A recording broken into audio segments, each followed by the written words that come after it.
So we start out with 1, the feeling soul in its immediacy, you, which Hegel characterizes as a magical, immediate, or mediation-free relationship of inner to outer, of the soul to its natural contents. And remember, the soul's natural contents are the entire universe itself. For, quote, the soul is in itself the totality of nature, page 88, and, quote, the soul is all-pervading and exists everywhere in its body and extending to the farthest galaxy, since, quote, the soul is the truth of nature, page 102. Hegel gives several examples of this mediation-free relationship where the soul feels itself. Natural dreaming, the individual's relation to its genius, and the magical immediate relation between the child in the womb, the fetus, which is a selfless soul, and the mother, which is an actual soul, the child's genius or controlling self. 1. In natural dreaming, the soul is in relation with itself, which is a unity of the soul with the world of its dreams. In dreaming, the soul attains to a powerful feeling of its whole individual nature, of its past, present, and future. 2. In the child in the womb and mother relationship, by contrast, the soul of the child is in immediate relation not to itself, but to another individual, the mother. Thus, the self of the child cannot put up any resistance to the self of the mother and is completely open to the immediate influence of the mother's soul, as revealed in, e.g., birthmarks and injured arms, the mother having broken her arm during pregnancy, and character traits. And there is an immediate relation of the two precisely because the soul is all-pervading, which means that there is no real separation between any two souls. Hence, all souls interpenetrate and overlap, as Hegel says. Bodies, matter, space have no truth, and space does not pertain to the soul. We have another magical example of the soul in an immediate relation to another individual in the state of hypnotism or animal magnetism, which is also due to the soul's being infinite and all-pervading. A key point is that there is only one consciousness, but an indefinite number of souls, and each soul is capable of merging with, regressing into, the one universal consciousness. Important is that Hegel regards hypnotism as well as clairvoyance as diseases of the soul, because here we have a rupture between the soul and the mind, between the life of the feeling soul and the self-conscious, educated human being, or intellectual, objective consciousness of a sober adult. Every person has these two sides, which are usually in harmony and with the sober mind in control.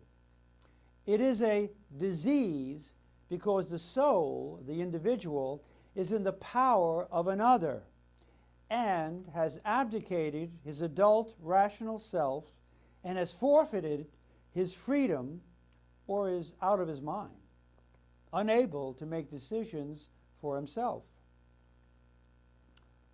Hegel holds that the amazing accounts of ESP, clairvoyance, etc., are indeed possible and can be verified, despite the fact that many believe them to be false and deception. As Hegel says, quote, "Though these paranormal accounts are infinitely numerous and authenticated by the education and character of the witnesses, these people are so fixed in their a priori intellect and bias that they have even denied what they have seen with their own eyes." End quote.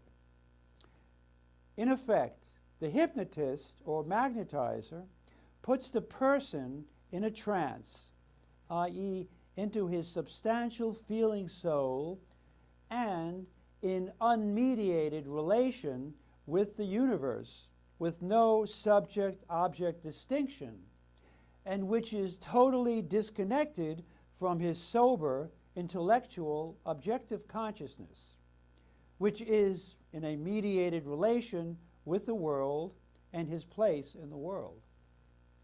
This is an example which shows the substantial identity of one soul with another soul. The patient, in rapport with the magnetizer, can sense in himself the tastes and smells which are in the magnetizer. The soul can even see what the other soul sees. The following are examples of the separation of the soulful from the mental consciousness. 1. Metal water diviners. 2. Awareness via the common sense. See sleepwalkers and cases where the soul is able to read and hear with the pit of the stomach. And most significantly, 3. Clairvoyance. Seeing without any sense and without the mediation of light. This is an unmediated awareness of distant events, in contrast to a mediated awareness. E.g., to see what's happening in the next room, you must walk there, the mediation. To see what's happening in L.A., you need to take a plane or watch TV. Clairvoyance is possible, Hegel holds, because the soul can transcend space and time, which mediate our ordinary consciousness. There are many cases of this. See Lessons from the Light by Ken Ring. For example, page 104, quote, "A girl had a brother in Spain, but in her waking consciousness did not know this. In her clairvoyance, she saw this brother in a hospital and believed she saw him dead, but later alive again.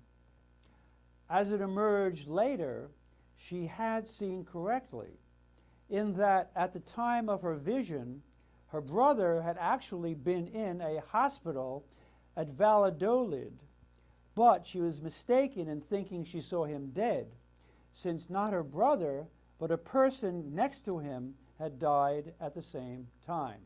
End quote. How magnetic clairvoyance can cure disease.